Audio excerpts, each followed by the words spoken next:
Ang atong mga higala mga sulpot, ingon na po sila nga di daw ko ka-move on daw para sa mga sulpot. Kay mga sulpot daw kanon na kong isgutan.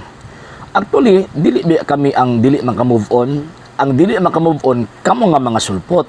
Nga naman, imagine ninyo, gikan sa 16th century hangtod karon wa gyapon mo na human og pangatake sa Iglesia Katolika Apostolika Romana. Nga kapila naman mo gitubag anak kanang inyong mga atake stereotype na sige na nagbalik-balik sa nagbalik-balik.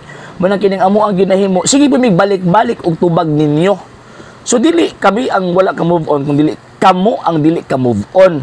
Kay hangtod nga naamo naapod me.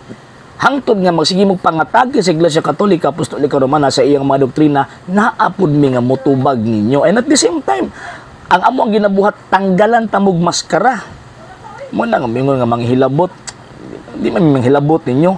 Gawas kung kamoy manghilabot namo. Kay motubag mi at the same time iyag-yag namo ang tinuod. Kung unsa tinuod, mo nay ato ang isulti.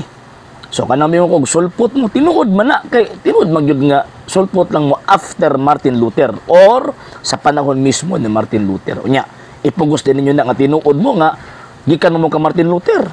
Ang inyong kasaysayan wa may kalabutan kang Kristo, wa may kalabutan sa mga apostol. Isip-isip ba?